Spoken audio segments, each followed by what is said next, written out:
अस्सलाम वालेकुम जी, कैसे हैं आप सब। होप सो कि आप सब ठीक ठाक होंगे, अल्लाह ताला की अमान में होंगे। आज की वीडियो को बड़ी तवज्जो से देखिएगा क्योंकि आज जो चीज़ें मैं आपके साथ शेयर करने वाला हूँ वो आपके मतलब कि अल्ट्रासाउंड के कैरियर के अंदर आपको बहुत काम देंगी। क्योंकि आज जो स्ट्रेटजी हम आपसे शेयर करने जा रहे हैं वो सेम ही जो हमारा सेशन चल रहा है प्रोब ओरिएंटेशन के हवाले से। तो आज हम स्प्लीन को देखेंगे कि स्प्लीन को हम किस तरह से किस पोजीशन के अंदर जो है हम देखते हैं और कहाँ पे हम प्रोब रखते हैं, उसके बाद हमें स्प्लीन नज़र आती है। तो इस तरह से ये हमारा एक बड़ा सेशन है जो कि हमारा डे बाय डे हम हर चीज़ को जो है प्रोब की ओरिएंटेशन से समझ रहे हैं कि किस तरह से हमने जो है प्रोब को इस्तेमाल में लाते हुए जो है चीज़ों को फाइंड करना है, चीज़ों को आइडेंटिफाई करना है, उनके अंदर पैथोलॉजी को फाइंड करना है। तो आज हम स्प्लीन को देखने जा रहे हैं, स्प्लीन के अंदर क्या क्या चीज़ें आ जाती हैं। स्प्लीन के अगर हम देखें साइज़ मेजरमेंट करें तो वो किस तरह से करते हैं, किस पोजीशन पे हम प्रोब को जो है टच करते हैं बॉडी के अंदर और फिर हमें स्प्लीन का साइन मिलता है। उसके बाद जो है हमें पैथोलॉजी के अंदर अगर बात की जाए तो किस तरह से अगर स्प्लीन के अंदर कोई सिस्ट है तो हम किस तरह से देखते हैं, अगर स्प्लीन के अंदर कोई मास है तो वो किस तरह से देखते हैं। मतलब बहुत सारी चीज़ें आज की वीडियो में, इस वीडियो को मुकम्मल देखिएगा ताकि हम आपको जो हमारा लेक्चर है आज का सही से आपको मैसेज कन्वे कर पाएँ।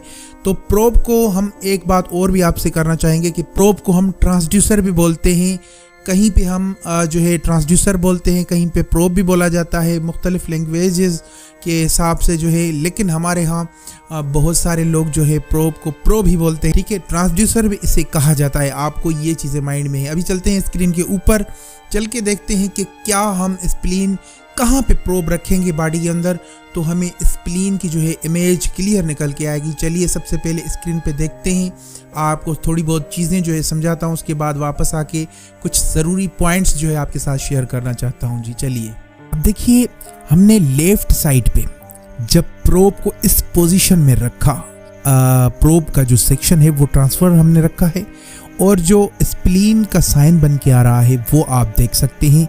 इस इमेज में हमने प्रोब को कैसे यूज़ किया है और फिर हमें इमेज कौन सी मिल रही है। जब हम थोड़ा आगे चलेंगे तो ये देखिए जी, अब प्रोब को मज़ीद देखिए। अब प्रोब को जब हम थोड़ा इधर उधर करके 10 o'clock की पोजीशन में देखते हैं तो आप स्प्लीन की पोजीशन दे सकते हैं कि किस तरह से स्प्लीन आ रही है। प्रोब की पोजीशन ओरिएंटेशन को आप समझिए कि हमने किस तरह से प्रोब को रखा है। यहीं पे ही थोड़ा हिला डोला के हम देखेंगे कि स्प्लीन जो है वो किस तरह से कौन सी शक्ल में आ रही है। तो जब हम यहाँ पे देखिए लेफ्ट साइड पे शोल्डर के बिल्कुल नीचे यहाँ पे हम देख रहे हैं कि स्प्लीन छोटी वाली इमेज के अंदर आप देख सकते हैं कि किस तरह से आ रही है। स्प्लीन का ये स्ट्रक्चर आप देख लीजिए, इसे समझ लीजिए कि जब स्प्लीन के अंदर हम देखते हैं कोई मासेस वगैरह कोई भी चीज़ें तो वो बिल्कुल ही आपको क्लियर नज़र आ जाता है। आगे चल के मैं आपको बताता हूँ कि स्प्लीन के अंदर जब मास आ जाए तो वो किस शक्ल में होता है और जब कोई सिस्ट आ जाए तो वो किस शक्ल में होता है। अब देखते हैं आगे चल के। ये देखिए जी, स्प्लीन के साथ ही साथ बिल्कुल उसके नीचे जो है किडनी नज़र आ रही है। अब इस किडनी के अंदर एक पैथोलॉजी हमें नज़र आई है, वो है हाइड्रोनेफ्रोसिस की। इसके जो कॉर्टेक्स हैं किडनी के वो फिल हैं पानी से और इसके अंदर एक ऐसे समझे कि माइल्ड हाइड्रोनेफ्रोसिस जो है होने लगे हैं, यानी यहाँ कोई पथरी वगैरह फंसी हुई है जिसकी वजह से यहाँ पे हाइड्रोनेफ्रोसिस आ रहे हैं। ऊपर देखिए, बिल्कुल ऊपर जो स्ट्रक्चर है वो स्प्लीन का है और इसके अंदर स्प्लीन के अंदर जो है कोई ऐसा वो नहीं है। अब आगे अगर चलेंगे तो ये स्प्लीन का स्ट्रक्चर देखिए। अब आप ये देख सकते हैं कि स्प्लीन के अंदर एनोइकिक सा एक जो है सर्कल बना हुआ है, ये सिस्ट है जी, ठीक है। आप इसे देखिए, ये बिल्कुल जेड ब्लैक है, यानी जो बिल्कुल भी ब्लैक चीज़ होती है एनोइकिक हम उसे कहते हैं। एनोइकिक ये आप देख सकते हैं कि ये स्प्लीन के अंदर जो साइन बना हुआ है ये सिस्ट है जी। अब अगर आप मास को देखना चाहेंगे तो ये देखिए, ये मास है। अब इसे हम हाइपोएकोइक कहते हैं, यानी ब्लैक से थोड़ा कम ब्लैक, ठीक है, इसे हम हाइपोएकोइक कहते हैं। ये एक हाइपोएकोइक सा स्ट्रक्चर है।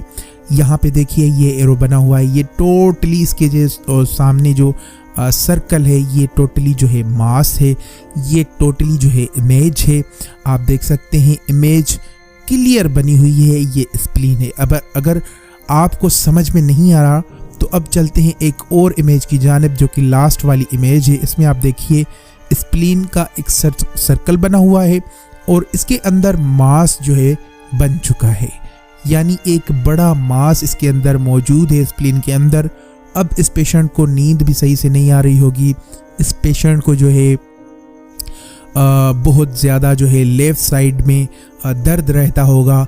तो बहुत सारे डॉक्टर्स कहते हैं कि भाई आप केयू करवा लें। यहीं पे अगर केयू करवाएंगे तो नॉर्मल रिपोर्ट्स आएंगी, क्योंकि वो जो अल्ट्रासाउंड कर रहे होंगे वो किडनी को देखेंगे, लेफ़्ट किडनी को देखेंगे, राइट किडनी को देखेंगे, यूरिनरी ब्लैडर को देखेंगे।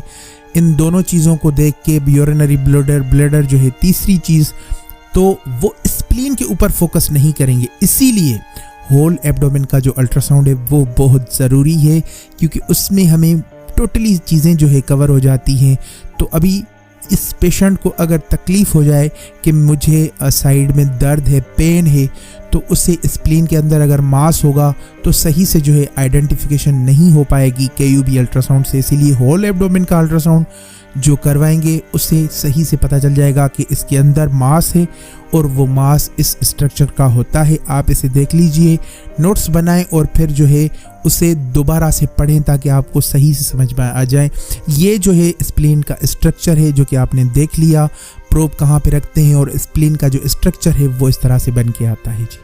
होप्सो कि आज आप बहुत अच्छे तरीके से समझ चुके होंगे कि स्प्लीन को जब हम देखते हैं तो वो किस तरह से देखते हैं, कौन से साइन के अंदर जब हम प्रोब को रखते हैं फिर पैथोलॉजी हमें नज़र आती है। तो इस तरह से ये एक सीक्वेंस हमारा जो है हमने चलाया हुआ है कि हम जो है डे बाय डे इस चीज़ को देखें कि प्रोब को किस तरह से सही से ओरिएंटेशन हमें करनी होती है। प्रोब को जब हम सही से इस्तेमाल करेंगे तो उसका जो स्ट्रक्चर है जब हमें सही मिलेगा तभी हम अंदाज़ा लगा पाएंगे कि मतलब पेशेंट के अंदर क्या क्या जो है पैथोलॉजीज़ हैं, क्या क्या चीज़ें हैं। ये सारी चीज़ें आज मैंने आपको बताया कि प्रोब के अंदर। अच्छा, प्रोब की एक और भी चीज़ मैं आपसे शेयर करना चाहता हूँ। इसके जो पीजो इलेक्ट्रिक्स होते हैं प्रोब के अंदर, वो ही हरकत करते हैं जो इमेज जो है रिटर्न होके आती है। सबसे पहले ये साउंड वेव्स अपने भेजते हैं और साउंड वेव्स जो है रिटर्न होके आते हैं, तो वो इमेज की जो है अल्ट्रासाउंड मशीन के अंदर शक्ल अख्तियार करते हैं। तो इन चीज़ों का आपको छोटी छोटी चीज़ें हैं लेकिन आपको तवज्जो होना चाहिए, जहन में आपके होनी चाहिए ये चीज़ें। प्रोब को हम जब इस्तेमाल करते हैं तो उसके अंदर हम जेल डालते हैं। जेल डालने का बहुत ही बेहतरीन तरीका ये है कि आप जो है जेल बजाय प्रोब के ऊपर रखें, आप पेशेंट की बॉडी के ऊपर जेल को जो है अच्छी तरह से लगा लें पहले। उसके बाद जब आप प्रोब को यूज़ करेंगे तो प्रोब को जो हम बोतल यूज़ करते हैं वो हम जब प्रोब के ऊपर जेल डालते वक्त यूज़ करते हैं, कहीं कहीं पे हमें जो है एहतियात नहीं होता तो वो पीजो इलेक्ट्रिक्स जो है प्रोब के ख़राब हो जाते हैं। आपको मैं बता दूं कि प्रोब के अंदर जो प्रोब की मशीन के अंदर, अल्ट्रासाउंड मशीन के अंदर सबसे महंगी चीज़, सबसे ख़ास चीज़ जो है वो प्रोब ही होता है। प्रोब को अच्छी तरह से आप चलाएं। प्रोब को जब आप अच्छे तरीके से इस्तेमाल करेंगे, बॉडी के अंदर इमेज सही निकालना आपको आ गई, तो मैं समझता हूँ कि आप एक बेहतरीन सोनोग्राफर बन सकते हैं, एक बेहतरीन सोनोलॉजिस्ट बन सकते हैं। मगर आपको प्रोब की ओरिएंटेशन का सही से पता होना चाहिए। तो ये सेक्शन हमारा चल रहा है, हम जिसमें प्रोब की ओरिएंटेशन के ऊपर बात कर रहे हैं। आगे चल के हम बहुत सारी चीज़ों को जो है एक्सप्लोर करेंगे, बहुत सारी चीज़ों को जो है आइडेंटिफिकेशन उसकी करेंगे। उसके बाद हम एक बेहतरीन जो है रिपोर्टिंग का हमने सिलसिला शुरू किया है कि अल्ट्रासाउंड के अंदर हमने कौन कौन सी रिपोर्ट्स किस तरीके से बनानी होती हैं, नॉर्मल रिपोर्ट्स किस तरीके से बनाते हैं।